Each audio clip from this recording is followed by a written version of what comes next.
नमस्कार दोस्तों, knowledge nest में आपका स्वागत है। तो कैसे हैं आप सब दोस्तों? आज इस वीडियो में मैं ईडियम एंड फ्रेजेस के जो हमारे सिविल कोर्ट मेंस में इंग्लिश के डिस्क्रिप्टिव पेपर में कुल 5 ईडियम्स आएंगे और उसमें इसके मीनिंग लिखने के साथ साथ इसका एक एग्जाम्पल भी देना बहुत ही ज़रूरी है। तो उससे रिलेटेड मैं एक बहुत ही शानदार वीडियो लेके आई हूँ। मेरी इस PDF में ईडियम्स के मीनिंग के साथ साथ देखिए यहाँ पे हिंदी मीनिंग भी दिया हुआ है और इसका एग्जाम्पल भी बहुत ही बढ़िया तरीके से दिया हुआ है जो आपके लिए बहुत ही हेल्पफुल हो सकता है। ये वीडियो आपका एक तरीके से देखा जाए तो आपका रिवीजन बेसिस के लिए बेस्ट होगा। अगर आपको रिवीजन करना होगा तो ये वीडियो आप देख सकते हैं। इस वीडियो में मैं टोटल 100 इडियम्स और उसके मीनिंग और एग्जाम्पल बताने वाली हूँ। तो मेरे साथ प्लीज़ जुड़े रहिएगा और अगर आपको मेरा वीडियो अच्छा लग रहा हो तो प्लीज़ कमेंट, लाइक और सब्सक्राइब जरूर कीजिएगा और कमेंट सेक्शन में ज़रूर बताइएगा कि मेरा वीडियो कैसा लग रहा है। इससे मेरा मनोबल बढ़ेगा और मैं आपके लिए और भी अच्छे अच्छे वीडियोस ला सकूँगी। अगर आपकी कोई क्वेरी है कि किस टॉपिक में मुझे वीडियो बनाना चाहिए या किस टॉपिक में आपको वीडियो चाहिए तो प्लीज़ कमेंट सेक्शन में ज़रूर बताइएगा। तो चलिए शुरू करते हैं। तो इधर पहला ईडियम है अबव बोर्ड। अबव बोर्ड का मतलब होता है ऑनेस्ट एंड स्ट्रेट फॉरवर्ड, मतलब ईमानदार और निश्चल। जो बहुत ईमानदार भी होगा, दिल का बहुत साफ होगा। ईमानदार होगा, दिल का बहुत साफ होगा, जो जबान पे होगा वही दिल पे होगा। तो इसका एक बहुत ही अच्छा एग्जाम्पल यहाँ दिया हुआ है। Gandhi ji was above board and hence had nothing to hide, मतलब गांधी जी एक ऐसे इंसान थे जो बहुत ही ईमानदार थे और उनके पास छिपाने के लिए ऐसा कुछ भी नहीं था। तो अबव बोर्ड, अबव बोर्ड का मतलब ऑनेस्ट एंड स्ट्रेट फॉरवर्ड। ठीक है, अगला इडियम्स है एडम्स एल। एडम्स एल मतलब प्योर वाटर, शुद्ध जल। इसका एग्जाम्पल है in the remotest part of Rajasthan people walk miles for Adam's L, मतलब राजस्थान के जो बहुत ही गांव वाले इलाके हैं, गांव वाले इलाके को एकदम रिमोटेस्ट पार्ट कहा जाता है। रिमोट एरिया, रिमोटेस्ट पार्ट, उसको गांव वाला इलाका जो एकदम देहात है, देहात को रिमोट एरिया कहा जाता है। तो राजस्थान के जो देहात एरिया है वहाँ पे लोग मीलों चलते हैं एडम्स एल के लिए, मतलब शुद्ध जल के लिए। ठीक है, तो एडम्स एल का मतलब हो जाएगा शुद्ध जल। Add a new feather in one's cap, मतलब अगर इसको आप ट्रिक के रूप में भी पढ़ना चाहे या इसका अगर आप मीनिंग निकालना चाहे तो उससे भी कभी कभी हमको इडियम्स याद रहता है। जैसे वंस कैप मतलब किसी के कैप में, मतलब किसी के टोपी में नया फेदर, मतलब नया कोई पंख लगाना है। तो नया पंख कब लगेगा? जब आप कुछ हासिल कर लेंगे अपनी ज़िंदगी में। तो यहाँ मीनिंग दिया हुआ है to acquire a new honour और डिस्टिंक्शन, मतलब कोई नया सम्मान प्राप्त करना। आप अपनी ज़िंदगी में अगर कुछ नया हासिल किए हैं, कुछ नया सम्मान प्राप्त किए हैं, तो उसके लिए इडियम्स हो जाएगा add a new feather in one's cap. यहाँ एक एग्जाम्पल दिया हुआ है, कोई इंस्टीट्यूट से दिया हुआ है। Paramount coaching centre has added a new feather in its cap by starting Paramount reader publication. अगला इडियम्स है add insult to injury.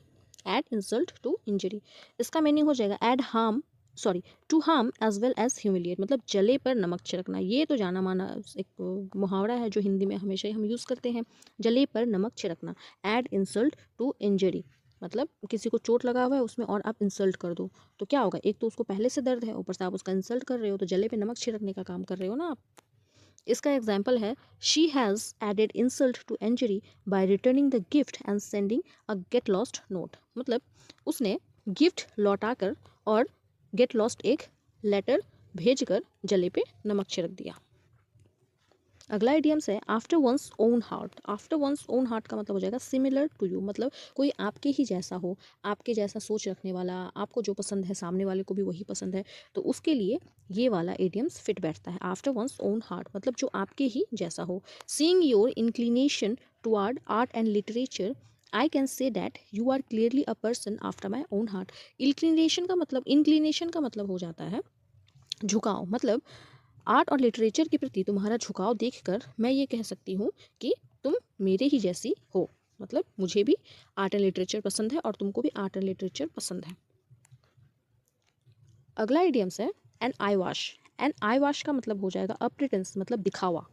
The whole investigation was just an eye wash as no one was held guilty, मतलब यहाँ जो investigation हो रहा था वह just एक दिखावा था, तो इसके लिए ये वाला एग्जाम्पल यूज़ किया गया है। अगला इडियम्स है an hair breadth escape. Hair breadth मतलब होता है बाल बाल बचना, वेरी नैरो एस्केप मतलब ही बाल बाल बचना। इसका एग्जाम्पल है he had a hair breadth escape when his bike skid on a oil drenched road. वह बाल बाल बचा जब उसका बाइक की रोड में तेल गिरा हुआ था और उस गिरे हुए तेल वाले रोड में उसका बाइक फिसल गया और वह बाल बाल बच गया। अगला इडियम्स है an old flame. Old flame का मतलब होता है लॉन्ग टाइम लव, मतलब बहुत ही पुराना किसी का प्यार। एग्जाम्पल है he met his old flame in the market yesterday but prudently avoided eye contact. मतलब उससे ने उसकी मुलाकात मार्केट में कल उसके पुराने प्यार से हो गई थी, जिसके साथ उसने अपना आई कांटेक्ट नहीं किया। अगला इडियम्स है N old head on young shoulder. इसका मतलब हो जाएगा अपनी उम्र से ज़्यादा समझदार होना, और इंग्लिश में इसका मतलब है to be more mature than one's own age. मतलब कोई ऐसा इंसान जिसका उम्र तो कम है लेकिन उसके सोच समझ बोलने का तरीका, मेच्योरिटी बड़े बड़े लोगों जैसे हैं, बड़े लोगों जैसे, एडल्ट लोगों जैसे, तो उनके लिए ये इडियम फिट बैठेगा। He is an old head on young shoulder as he teach physics at university at an young age of 25। मतलब वह अपने उम्र से भी ज़्यादा समझदार है क्योंकि वह एक यूनिवर्सिटी में 25 साल की उम्र से ही फिजिक्स पढ़ा रहा है। तो ये बहुत ही बड़ी बात है 25 साल की उम्र में यूनिवर्सिटी में फिजिक्स पढ़ाना। अगला इडियम्स है as fit as fiddle. As fit as fiddle का मतलब है स्वस्थ, मतलब स्ट्रॉन्ग एंड हेल्दी। ही फेंग illness but I knew that he was as fit as fiddle. मतलब वह कमज़ोर होने का दिखावा कर रहा है लेकिन मुझे पता है कि वह स्वस्थ है। अज्यूम ईयर्स, इसका मतलब है टू प्रिटेंड सुपेरियरिटी, मतलब बड़प्पन दिखाना। After becoming an IAS officer he has assumed airs. At a stone's throw, इसका मतलब हो जाएगा एट ए लिटिल डिस्टेंस, थोड़ी ही दूरी पर। Lal Qila is at a stone's throw from my house, मतलब जो लाल किला है वो मेरे घर से थोड़ी ही दूर पर है। स्टोन्स थ्रो मतलब अगर आप कोई पत्थर फेंकेंगे तो वो तो सामने ही गिरेगा, ज़्यादा दूर तो गिरेगा नहीं, इसलिए इससे आप याद रख सकते हैं at a stone's throw. At large absconding, at large मतलब कानून की गिरफ्त से दूर, या फिर जो भागा हुआ कैदी होता है, जो भाग गया है, जो पुलिस के कब्जे में नहीं है, तो उसके लिए हो जाएगा at large. Many terrorist are at large and posing serious threat to the security of India. अगला इडियम्स है एट लॉगर्स हेड। इसका मतलब हो जाएगा शत्रुता की अवस्था, और इंग्लिश में इसका मीनिंग है to be as strife. Congress is always at loggerheads with the BJP. Congress party जो बीजेपी के साथ हमेशा उन दोनों की शत्रुता बनी रहती है, नोकझोंक लगा रहता है। अगला इडियम्स है एट नॉट। एट नॉट मतलब होता है टू डिसरिगार्ड और ट्रीट एज नो इम्पोर्टेंस, मतलब असम्मान करना, सामने वाले को ऐसा दिखाना कि आपकी नज़र में उसका कोई इम्पोर्टेंस ही नहीं है। यहाँ एग्जाम्पल दिया हुआ है leaders today set Gandhi ji ideal as at naught, मतलब आज के जो नेता है वह गांधी जी के जो आइडल्स है, सिद्धांत है, उसको ज़्यादा इम्पोर्टेंस नहीं देते हैं। अगला इडियम्स है एट ओट्स। एट ओट्स का मतलब हो जाएगा असहमत होना, मतलब disagreement. Various political parties are at odds in the matter of women reservation bill, मतलब बहुत सारे political parties women reservation bill में सहमति नहीं दिखाते हैं। एट सी, एट सी मतलब होता है उलझन में, to be confused. At sea मतलब उलझन में, to be confused. He was at sea when he saw a question paper. वह उलझन में पड़ गया जब उसने क्वेश्चन पेपर देखा।